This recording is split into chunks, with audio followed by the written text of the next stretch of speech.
आपल्या शहरातील प्रत्येक घडामोडी लेटेस्ट अपडेट पाहण्यासाठी आपल्या पब्लिक मीडिया चॅनलला लाईक, शेअर, सबस्क्राईब आणि फॉलो करायला विसरू नका। रेल्वे प्रवाशांचं आतापर्यंत नेहमीच आपण कौतुक करत आलोय आणि ते केलंही पाहिजे। मात्र काही रेल्वे प्रवाशांमुळे प्रामाणिक प्रवास करणाऱ्या रेल्वे प्रवाशांचं नाव खराब होत आहे। आता हेच बघा, मुंबईहून ठाण्याला आलेली सायंकाळची ही 7:36 कर्जत लोकल।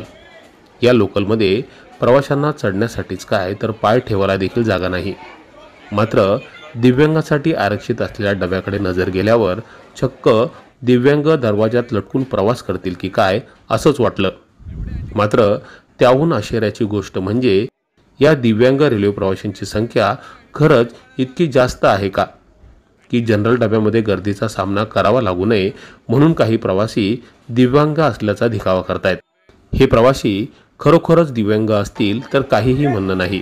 मात्र फक्त गर्दीपासून बचाव करण्यासाठी काही प्रवासी खोटे दिव्यांग प्रवासी म्हणून दिव्यांगांच्या आरक्षित डब्यातून प्रवास करत असतील तर या प्रवाशांनी आपल्या अंतर्मनात झाकून या सगळ्या गोष्टीचा विचार करायला हवा। या अशा खोट्या प्रवाशांमुळे दिव्यांग प्रवाशांवर अन्याय होतोय।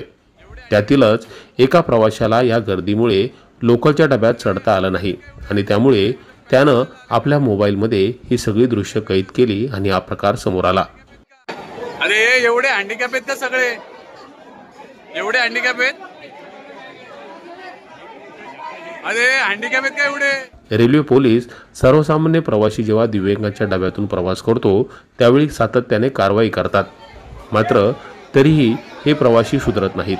दररोज या जीवघेण्या गर्दीतून आपल्या पोटाची खळगी भरण्यासाठी आपला चाकरमानी प्रवासी 2-2.5 तासांचा प्रवास करून मुंबई गाठतो। त्यामुळे या रेल्वे प्रवाशांचं नेहमीच कौतुक होतं।